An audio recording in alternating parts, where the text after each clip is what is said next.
O texto da nossa meditação nesta manhã, a mensagem que Deus tem para a minha vida e para a sua vida nesta manhã, está aí na carta de Paulo aos Romanos, no capítulo 4, versículos de 1 a 8. Os irmãos que quiserem, podem se assentar. Romanos 4, de 1 a 8. Nós temos meditado já de maneira expositiva, sequencial, nesta preciosa carta da Palavra de Deus, mais uma oportunidade que Deus nos dá nesta manhã de meditarmos na Palavra dele. Romanos 4, de 1 a 8. Diz assim a Palavra de Deus: ouça com fé a leitura da Escritura. Que pois diremos ter alcançado Abraão, nosso pai, segundo a carne? Porque se Abraão foi justificado por obras, tem de que se gloriar, porém não diante de Deus. Pois que diz a Escritura? Abraão creu em Deus, e isso lhe foi imputado para a justiça. Ora, ao que trabalha, o salário não é considerado como favor, e sim como dívida. Mas, ao que não trabalha, porém crê naquele que justifica o ímpio, a sua fé lhe é atribuída como justiça. E é assim também que Davi declara ser bem-aventurado o homem, a quem Deus não atribui justiça, independentemente de obras. Bem-aventurados aqueles cujas iniquidades são perdoadas e cujos pecados são cobertos. Bem-aventurado o homem a quem o Senhor jamais imputará pecado. Até aqui a palavra de Deus nesta manhã. Vamos orar mais uma vez?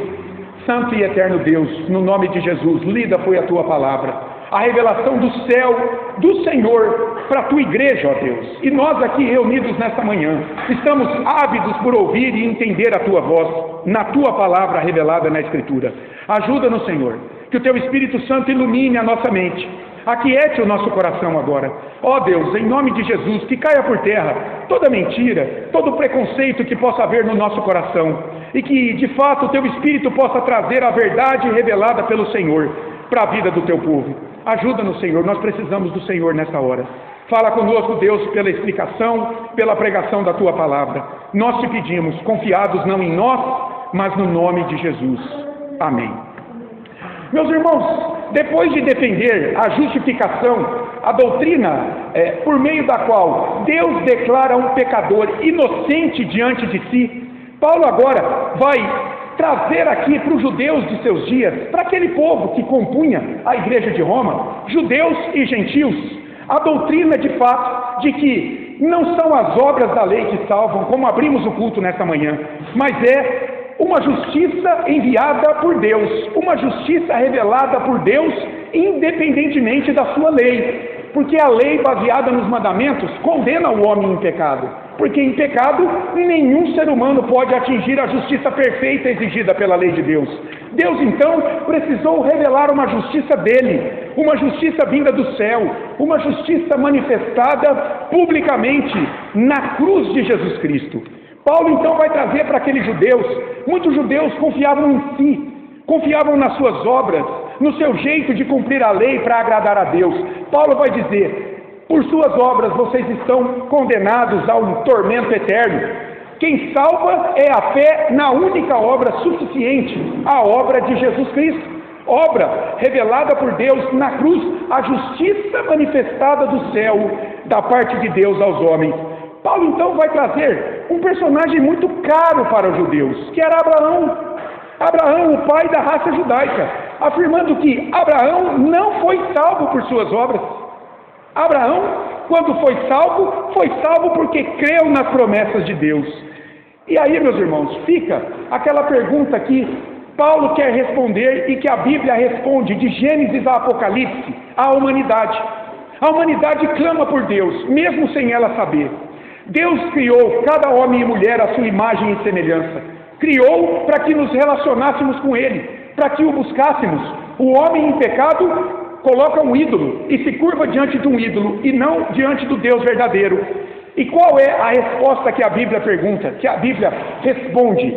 Como o pecador é salvo da condenação da lei de Deus? Essa é a pergunta que Jesus, os profetas do Antigo Testamento, os apóstolos, a Bíblia toda quer responder à humanidade. Deus revelou a sua palavra para responder isso. Como um pecador pode ser aceito diante dele? Diante de um Deus que é santo, santo, santo, que habita em luz inacessível pelas trevas do pecado que cerceiam este mundo, que estão em nosso coração. Afinal de contas, Como é que alguém pode ser justo diante de Deus? Paulo vai trazer à baila Abraão. Como é que Abraão, o pai dos judeus, foi aceito diante de Deus? Daí o título do sermão. Abraão foi salvo pela fé e não pelas obras. Olha comigo de novo o versículo 1. Que diremos, pois, ter alcançado Abraão, nosso pai? Veja, Paulo era judeu, ele se inclui. Nosso pai segundo a carne?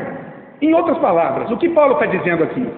Se a salvação é pela fé e não pelas obras, o que Abraão, nosso pai biológico, da raça judaica, conseguiu diante de Deus por suas obras?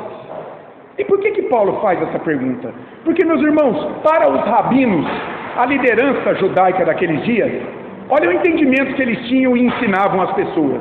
Os patriarcas, Abraão, Isaque e Jacó, eles tinham obedecido à lei de Deus por sua própria força, por suas próprias obras, mesmo sem conhecer a lei. Por quê? Ora, porque a lei foi dada por Moisés lá no Sinai 400 anos depois de viver Abraão, Isaque e Jacó. Mas os rabinos ensinavam os judeus de que, de maneira sobrenatural, Deus deu a revelação da lei a eles 400 anos antes de revelá-la por Moisés. Então, os patriarcas estavam isentos do pecado. É por isso que eles tinham conseguido cumprir a lei por suas próprias obras. Contudo, meus irmãos, a questão é a seguinte: onde está isto nas Escrituras? Que os judeus conheciam muito bem. Daí a gente vê o perigo de seguir regras de uma religião sem considerar se ela tem fundamento nas Escrituras. Lá em Atos capítulo 17, Paulo havia sido expulso de Tessalônica. Os judeus perseguiram ele. Ele pregou e foi perseguido pelos judeus. Ele foi para Bereia. Quando ele foi para a sinagoga da Bereia e começou a expor o Antigo Testamento, o que os judeus de lá fizeram? Foram na Escritura conferir se o que ele falava estava escrito na Escritura, que os judeus conheciam tanto. Que perigo é confiar em regras de religião sem conhecer o fundamento bíblico delas? Se Deus declara um pecador inocente por suas próprias obras, ora, então Paulo vai dizer, Abraão tinha motivo de orgulho. Se é pela força dele, então ele pode se orgulhar. Olha a primeira parte do versículo 2. Porque se Abraão foi justificado por obras, quer dizer, por suas obras, tem de que se gloriar. Se a salvação, Paulo está dizendo, é pela obediência dos mandamentos da lei, então Abraão pode se orgulhar de suas obras. E nós, judeus, também podemos nos orgulhar dele, de Abraão, como alguém justo por suas obras diante da lei de Deus, e confiarmos em nossas próprias obras para nossa salvação. Entendeu aqui o ponto? Ora, se Abraão pode confiar nas suas obras, não tinha pecado, ele conhecia a lei, ele cumpriu a lei e foi salvo diante de Deus por suas obras, ele é o nosso Pai.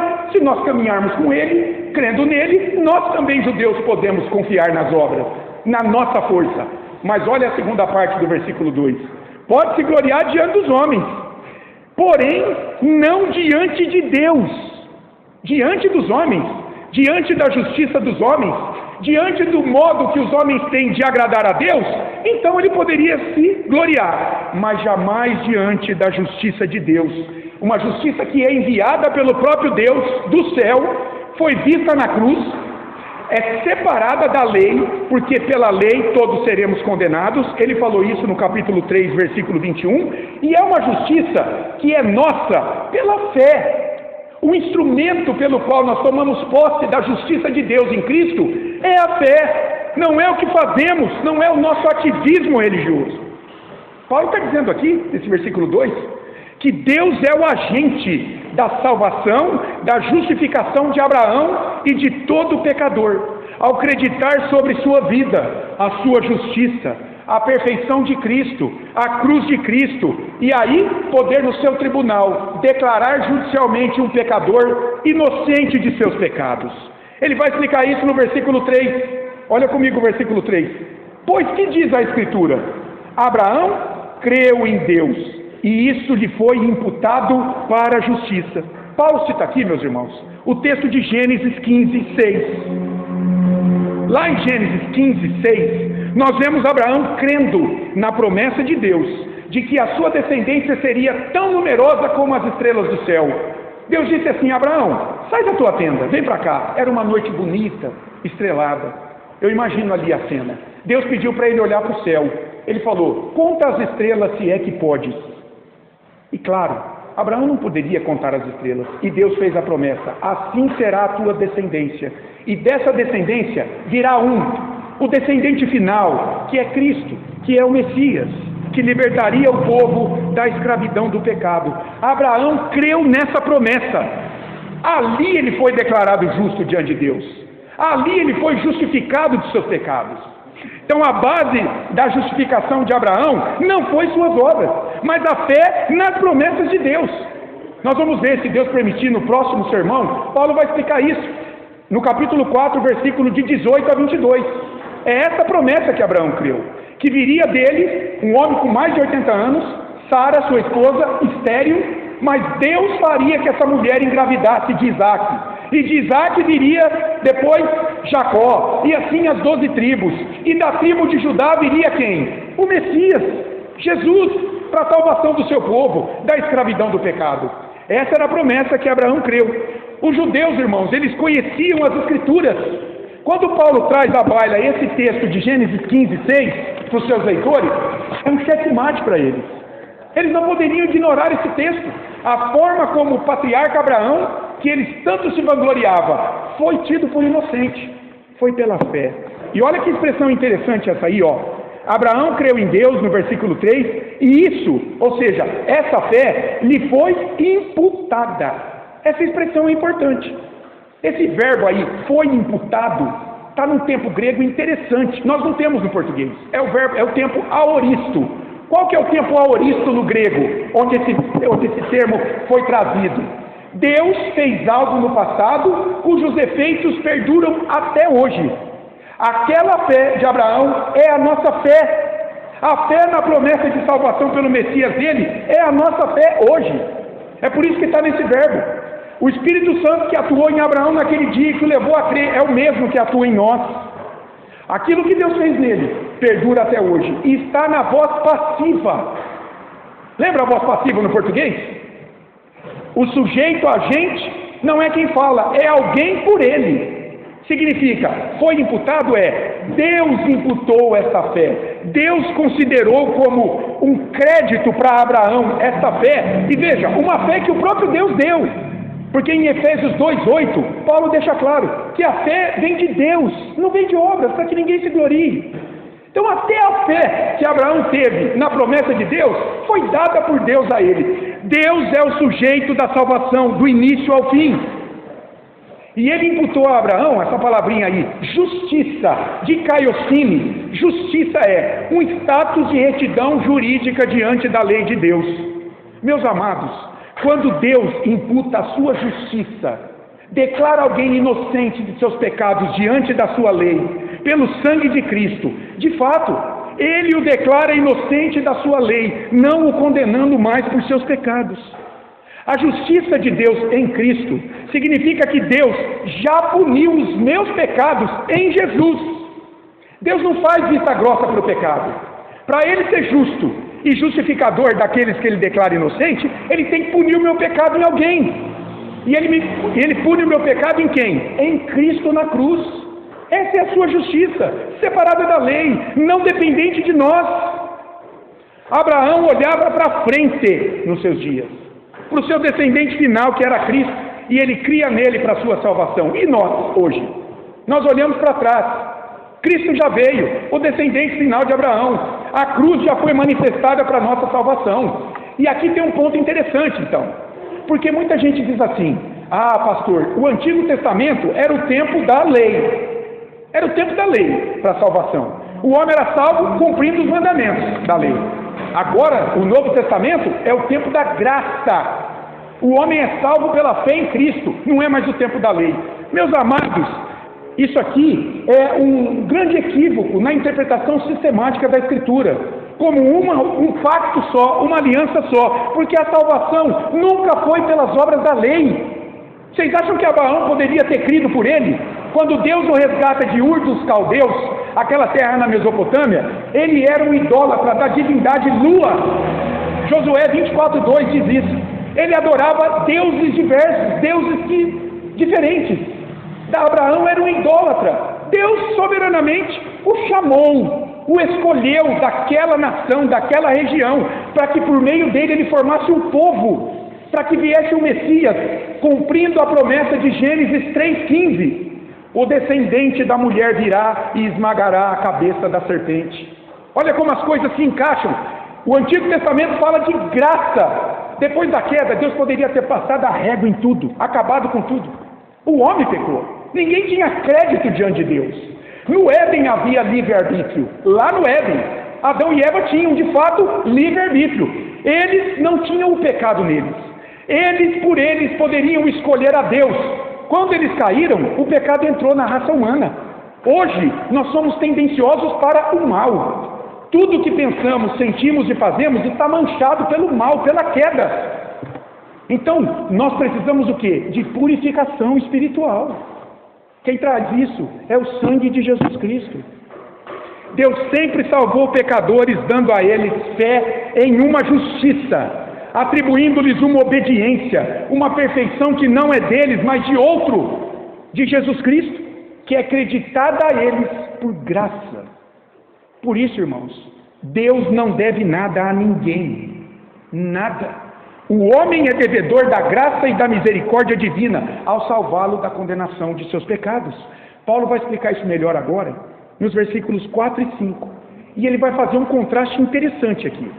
Ele vai fazer um contraste, olha só, entre o direito que um trabalhador tem de receber o seu salário no final do dia e a salvação gratuita que Deus dá pela fé em sua justiça, pela fé em Jesus Cristo. Ele vai dizer o seguinte: enquanto o trabalhador tem direito ao salário porque trabalhou, o pecador, salvo pela fé em Cristo, não tem direito nenhum diante de Deus, porque foi salvo independentemente do seu trabalho, das suas obras. Olha comigo aí, versículos 4 e 5, do capítulo 4 de Romanos. Ora, ao que trabalha, o salário não é considerado como favor, e sim como dívida. Mas, ao que não trabalha, porém crê naquele que justifica o ímpio, a sua fé lhe é atribuída como justiça. Para o judeu, meus irmãos, Deus era devedor dos homens, naquela concepção dele, de que Abraão, por suas obras, cumpriu a lei, então Deus tem que salvá-lo. Para os judeus, Deus era devedor dos homens. Eles trabalhavam, eles cumpriram a lei como Abraão, e portanto, eles tinham direito ao salário no final do dia. É uma figura para salvação, para sua justificação. Mas Abraão não cria assim. Abraão não se encaixa no versículo 4 que nós lemos. Ele se encaixa no versículo 5. Diz aí o versículo 5, olha só, que Abraão era mais um ímpio, mais um idólatra. O ímpio aqui, esse adjetivo, significa uma pessoa irreverente. Você sabe quem é uma pessoa irreverente? É uma pessoa que vive sem fé e sem prática de adoração ao Deus verdadeiro. É alguém que vive sua vida como se Deus não existisse. É alguém que vive ignorando a lei de Deus. É alguém que vive ignorando que vai prestar contas dos seus atos diante dessa lei, que exige justiça perfeita e que ele em pecado não pode dar. Esse é o ímpio na Bíblia. Então Abraão era mais um ímpio. E diz o texto aí, que Abraão era ímpio quando Deus o chamou e lhe fez promessas. E daí? Daí ele creu nas promessas de Deus para sua salvação. E essa fé, como eu disse, que foi dada a ele por Deus, Efésios 2:8, foi-lhe creditada, foi colocado como um valor na sua conta, como justiça, recebendo ele o perdão dos seus pecados, a salvação. E novamente, olha a expressão aí, crê naquele que justifica o ímpio. Novamente a expressão que justifica.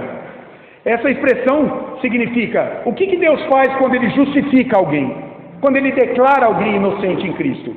Pronuncia um veredito no qual ele diz: essa pessoa está em plena consonância com a minha lei. Porque ela é boa? Não, porque o pecado dela foi levado na cruz pelo meu filho, quando ele creu nele, quando ele se entregou a ele.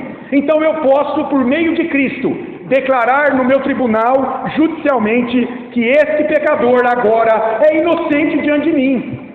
Isso traz um entendimento espiritual enorme, porque muita gente chama os crentes de hipócritas, por não entender a doutrina da justificação. Eles dizem assim: você é um fofarrão, rapaz, eu vejo você pecando e você não sai da igreja. Mas espera aí, eu estou na igreja, eu estou lutando contra o pecado. Você sabe se eu estou lutando contra o pecado? Você sabe se o meu pecado foi perdoado porque Jesus é meu Senhor e Salvador? Isso é muito diferente. Entenderam isso? Pegaram isso aí? Não é hipocrisia. Eu estou na igreja como resposta da minha adoração a Cristo. Eu conheço o meu pecado hoje. Eu estou lutando contra a mentira, estou lutando contra a desonestidade, estou lutando contra a minha apatia espiritual, o meu distanciamento de Deus. Eu estou lutando. Então eu sempre digo assim: é muito diferente duas pessoas morrerem, uma entregue à mentira, a outra lutando contra a mentira. Porque quem abre os nossos olhos para o pecado é o Espírito Santo. João capítulo 14. Se alguém conhece os seus pecados e está lutando com eles, isso é obra do Espírito. Isso é obra do Espírito Santo. Agora, se você não está nem aí para o pecado, cuidado. Porque quem abre os nossos olhos para o pecado é o Espírito Santo. E daí nós respondemos com fé, com vida de igreja, com compromisso com os irmãos. Graças a Deus por isso. Essa era a fé de Abraão. Paulo está dizendo mais uma vez aqui, meus irmãos, que Deus não deve nada a ninguém, porque ninguém em pecado pode trabalhar, pode oferecer uma obra sua para que Deus o salve, lhe pague o salário no final da sua vida, a sua salvação. Não pode. E a gente olha para esses versículos 4 e 5 e a gente vê aqui a divisão de duas religiões sobre a face da terra. Só tem duas religiões, meus irmãos, debaixo de todas as denominações, ou incredulidade, ou ateísmo, só tem dois povos. Existem as religiões legalistas, está no versículo 4 do texto. Olha o 4. Ora, ao que trabalha, o salário não é considerado como favor, e sim como dívida. Tem aquelas religiões que pregam assim: faça isso para você ser salvo. Religião que vive na base das obras humanas. Está aqui no versículo 4. Toda denominação que diz assim: faça isso para Deus te aceitar, está trabalhando na base do versículo 4, está botando Deus como teu devedor, está dizendo: Deus te deve o salário que você está trabalhando, paga a Deus. Religiões na base legalista. E de outro lado tem o cristianismo bíblico, meus irmãos. Versículo 5: aqueles que não fazem algo para ser salvo, mas agora praticam boas obras em resposta de gratidão pela salvação que Deus lhes deu em Cristo. Quando eles creram em Cristo, as boas obras deles não são para agradar a Deus, para serem salvos, é resposta da salvação que eles receberam por graça, sem merecimento, porque Deus não deve nada a eles. Tem que entender isso. Duas religiões apenas em todo o mundo: os que trabalham, realizam suas próprias obras para agradar a Deus, esperando salário, a salvação no final dos seus dias, e os que sabem que em pecado nada podem oferecer de maneira perfeita em suas obras para agradar a Deus. Estes creem na justiça, na propiciação, do modo que Deus elegeu para salvá-los, a cruz de Cristo, a única obra suficiente e perfeita por eles. A fé na justiça de Cristo sobre a cruz, que lhes é imputada por graça, creditado a eles como um salário, favor imerecido. E depois de falar de Abraão, se não bastasse a fé de Abraão nas promessas de que Deus salva pela fé no Messias, seu descendente final, Paulo vai trazer à baila outro personagem importante para o judeu: o rei Davi. Davi, da mesma forma que Abraão, ele não foi salvo por suas obras, pelas obras da lei, mas pela fé no Deus que salva. Olha comigo os versículos de 6 a 8. E é assim também, olha a sequência do texto, e é assim também que Davi declara ser bem-aventurado o homem a quem Deus atribui justiça, independentemente de obras. Bem-aventurados aqueles cujas iniquidades são perdoadas e cujos pecados são cobertos. Bem-aventurado o homem a quem o Senhor jamais imputará pecado. Esse termo aí, bem-aventurado, Macários, em algumas traduções é feliz, mas isso é muito mais do que feliz. Lá no original, bem-aventurado é aquele que tem a sua vida aprovada por Deus, que caminha segundo as exigências da sua santa lei. A esse aí, Deus atribui a ele justiça, acredita na conta dele a justiça que Deus revelou na cruz, independente da sua justiça humana. Ele declara esse pecador inocente, justamente ao acreditar a perfeição de Cristo a ele, imputando tudo isso a ele. E olhando para Davi, a gente pergunta o seguinte: será que Davi poderia se alegrar com suas obras no cumprimento da lei de Deus para a sua salvação? Os versículos aí, que nós lemos, 7 e 8, foram tirados lá do Salmo 32. Salmo 32, versículos 1 e 2, escrito por Davi. E você sabe em que contexto Davi escreveu esse salmo? Do adultério dele com Batseba.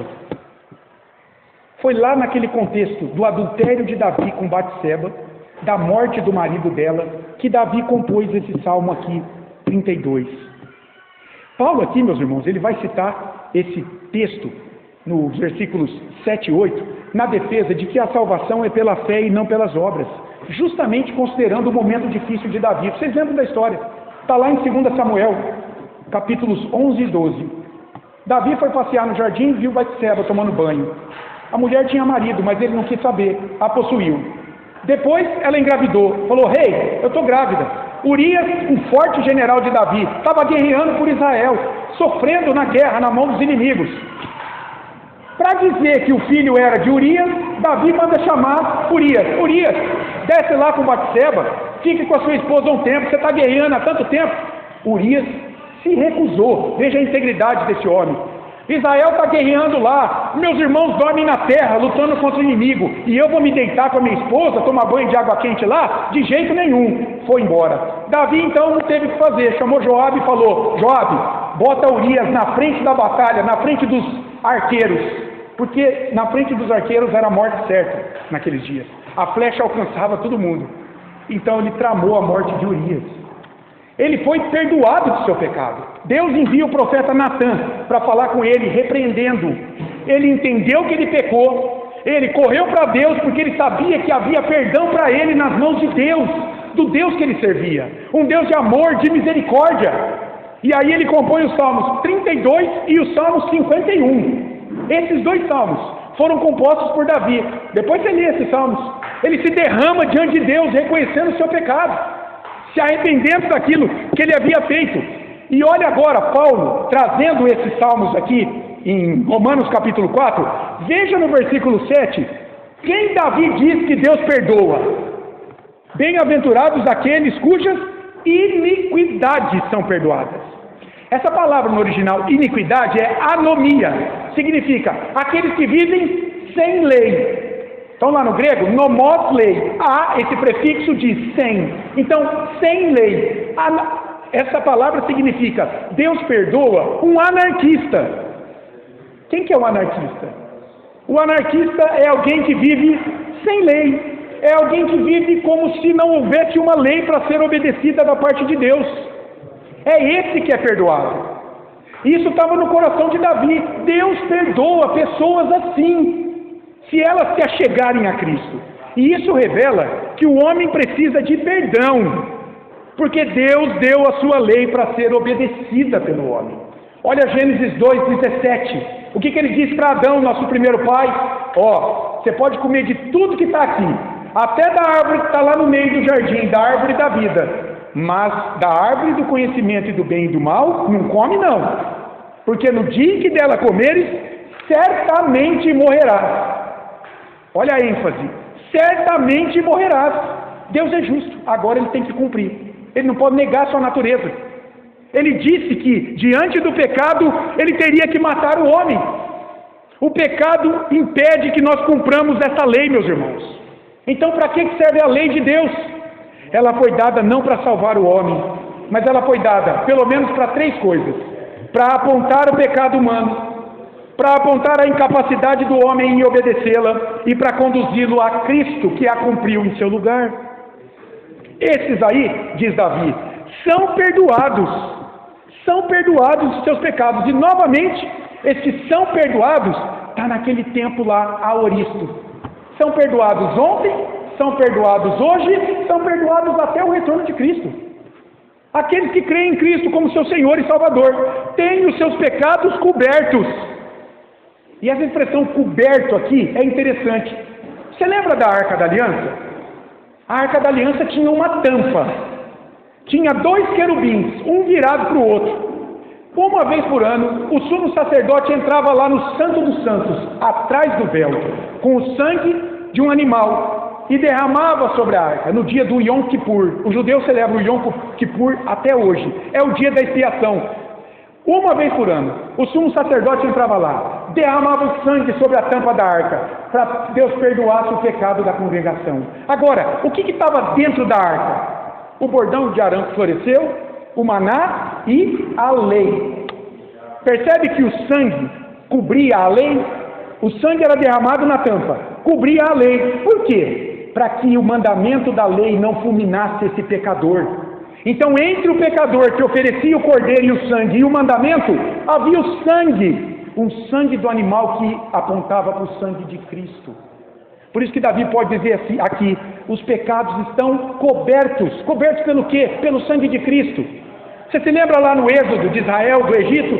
O que foi passado na verga da porta para que o anjo destruidor passasse naquela noite e não destruísse as famílias? O sangue do cordeiro. Quando o anjo via o sangue cobrindo aquela família, então não destruía aquela família.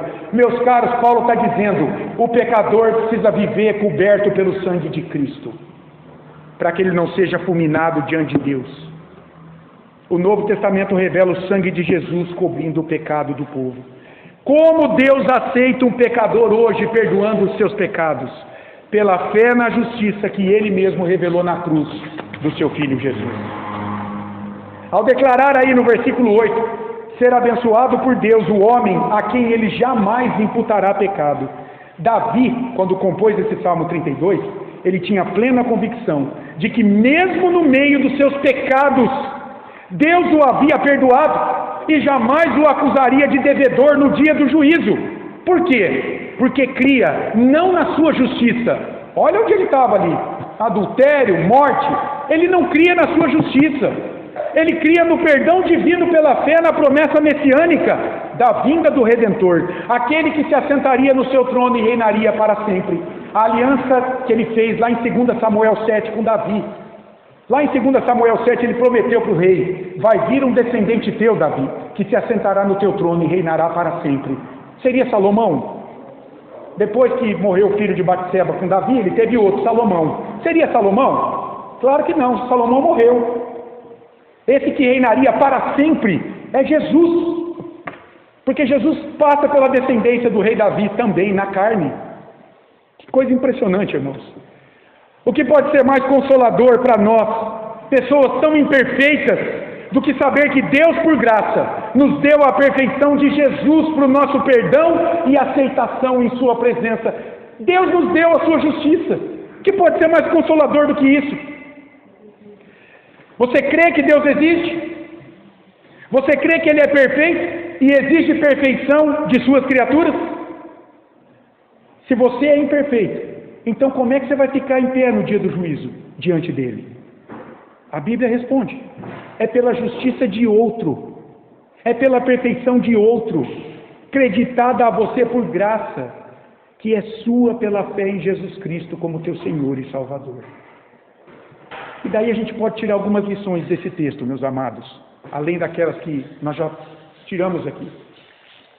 Olha só, primeira delas, que lição que a gente tira desse texto para a minha vida e para a tua? Às vezes parece tão distante, né, a palavra de Deus, revelada longe. Não, nós temos que trazê-la para cá, para a nossa vida hoje. Como é que a gente aplica isso que Paulo ensinou aqui, os seus leitores naqueles dias, para nós hoje? Em primeiro lugar, cuidado com a religiosidade. Hoje é muito comum você falar assim, a espiritualidade é uma palavra que está em moda. Você vê gente tatuada em espiritualidade, você vê camisetas espiritualidade, você vê adesivos em carro, eu sou espiritual. Mas o que é isso, hein? Que espiritualidade é essa? A gente tem que definir as coisas. Isso aí é mais ou menos quando eu recebo todo dia nas redes sociais, que a luz te abençoe. Que luz? A luz que vem do espaço, a luz do sol, a luz do universo, da Mãe Terra. Que luz é essa que vai me abençoar? Em João 8,12 Jesus diz, eu sou a luz do mundo. Nós precisamos definir as coisas. Então, cuidado com a religiosidade. Quem é o religioso? Quem que é o religioso? É aquele que confia nas regras da religião para a sua salvação, ignorando as Escrituras como a única fonte autorizada da parte de Deus para a verdadeira religião.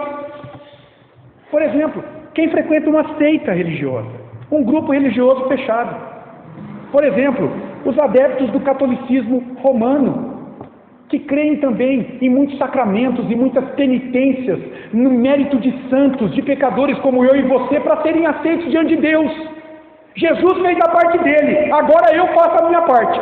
No final das nossas vidas, vamos somar para ver se deu mérito para entrar no céu. Se não deu, vamos para o purgatório. Aí minha família vai para a missa de 7º dia. Aí vamos fazer alguma coisa aqui para ajudar a alma desse aqui que partiu. E vamos ver depois se dá certo. Vamos pegar o mérito do santo que ele era devoto e colocar sobre a vida dele. Se chama obras sobrerrogatórias. Os santos foram alguém, no catolicismo romano, que tiveram méritos além de si para ser salvos. Eles têm crédito para dar para os seus devotos. Então vamos pegar agora um pouco do crédito do Agostinho, do São Cristóvão, e vamos dar para esse devoto com a alma no purgatório para ver se ele chega. Mas a questão é, onde é que está isso? Como eu vou saber o quanto é suficiente se eu dependo do que eu faço, do que o outro fez, e não se eu dependo do que Jesus fez? Porque Jesus foi ressuscitado porque o Pai aceitou o sacrifício dele, senão ele tinha ficado lá na terra. A ressurreição de Jesus é o testemunho, Paulo vai dizer aos Efésios, de que Deus aceitou a obra dele como suficiente para a salvação de quem nele crê. Então cuidado com a religião. Religioso é o que confia em seu ativismo religioso para alcançar o céu. Diante dos homens, que não veem o coração, mas a aparência externa. Você pode até ser aplaudido pelo teu desempenho religioso, impecável, mas jamais diante de Deus. Porque Deus vê o coração, e no coração você é imperfeito, manchado pelo pecado, que te impede de oferecer uma obra perfeita, segundo a exigência perfeita da lei de Deus para a tua salvação. Então, em vez de ser religioso, vivendo por tuas obras, seja cristão. Ser cristão significa ser discípulo de Cristo. Isso que é cristão. Eu sou discípulo de Cristo. Eu sou discípulo de Jesus. E tenha sobre si não a justiça das tuas obras, mas a obra única e suficiente de Jesus na cruz, que Deus faz como tua. Deus aceitou essa obra como tua, se você crer nele como teu Senhor e Salvador. E você viverá vida aprovada por Deus e não será condenado por teus pecados. Quanto consolo há nisso, meus irmãos. A obra de Cristo por nós. Feliz aquele que descobriu isso em sua vida. Em segundo lugar, a decorrência dessa aqui. Se você não é salvo da condenação dos teus pecados diante da lei de Deus por tuas obras, então há esperança para você. Se dependesse do teu desempenho em obedecer à lei de Deus, você estava condenado, meu caro. Mas, como depende do que Jesus fez na cruz por você, basta você crer nele, se entregar a ele, em uma vida de serviço e obediência. Percebe aí quanta esperança, quanto consolo, mais uma vez, há nisso? Não depende de nós, dependeu do que Cristo fez. E sabe por que isso é importante? Porque talvez você se sinta indigno. Talvez muitas vezes você se sentiu indigno em sua vida, e você é mesmo. Contudo, Deus, por graça, sem depender de nenhuma obra tua, acredita em tua conta o amor, a graça, a misericórdia, o perdão que há no sangue de Cristo derramado em teu favor na cruz para a tua salvação. Então, não deixa o diabo encher a tua mente com coisas do tipo: olha só, você não presta, você não mudará, rapaz, você não vale nada, Deus não irá te perdoar, você é muito imperfeito, ninguém te ama. Deus não olha para a tua justiça para te salvar.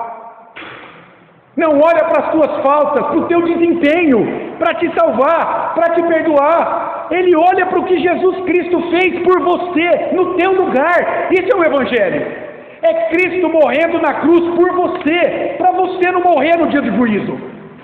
Esse é o Evangelho. Então o que você precisa é crer em Jesus como teu Senhor e Salvador. passar a viver por Ele a partir de agora, o que te levará a um status de vida superior. Você vai ser amparado aqui o tempo todo, pelo Espírito Santo, consolador, fortalecedor. Ele vai enxugar a tua lágrima, Ele vai te dar vitória quando você estiver usando um chinelo furado. Quando as pessoas te abandonarem, o Espírito do Senhor estará contigo, na tua luta pessoal contra o pecado, na tua busca diária por santidade. Que coisa maravilhosa Deus faz pelo Espírito dEle em nossa vida. E por fim, o que esse texto mostra para mim e para você? Você precisa do perdão dos seus pecados diante da santa lei de Deus. Isso não é algo que você possa ignorar. Você pode nem concordar, mas a Bíblia não vai ser revogada pela tua discordância. A escritura de Gênesis a Apocalipse e a cruz revela no ápice que nós precisamos do perdão de nossos pecados diante de Deus. Isso não é algo que a gente pode ignorar. Deus não deixará impune nenhum de teus menores pensamentos pecaminosos. Nenhum.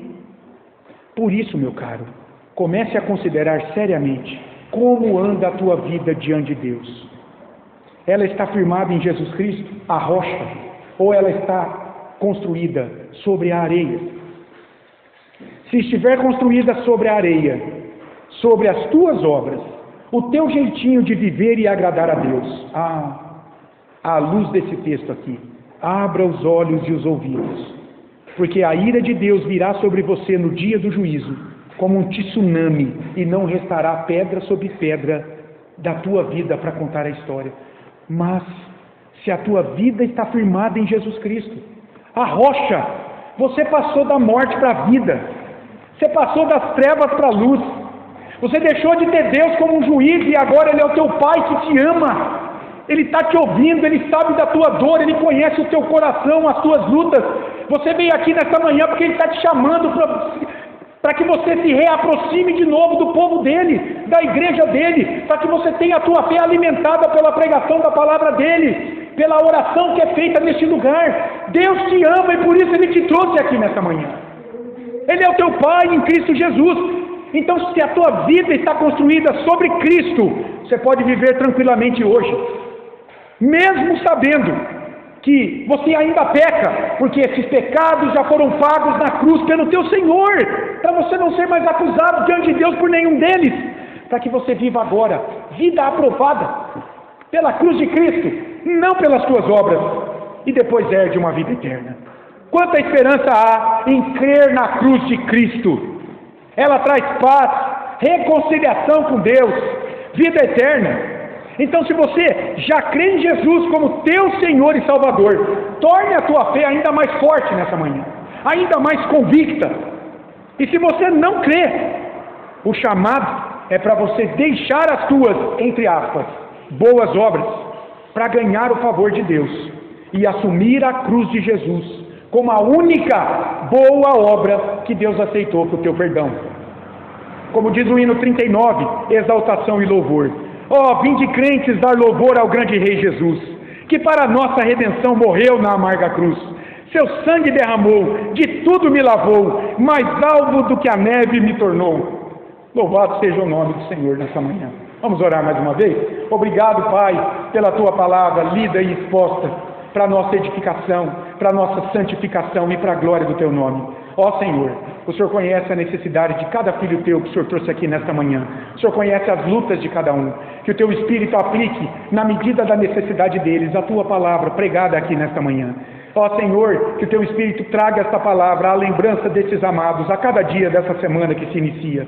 Ajuda-os, Senhor, a crerem mais em Cristo e a testemunharem desta fé, aqui, participando da Tua igreja, unidos ao Teu povo, participando dos sacramentos, para terem sua fé fortalecida, dando testemunho, Senhor, diante de Nova Granada, de que eles creem em Cristo como seu Senhor e Salvador, e de que por isso eles participam da vida da igreja. Ajuda-os, Senhor, a crerem mais em Cristo e a testemunharem desta fé, unindo-se ao Teu povo todas as semanas aqui. Obrigado, Senhor. Recebe tudo que fizermos aqui, na mediação de Cristo Jesus, para a Tua honra e glória. Assim oramos no nome de Cristo. Amém.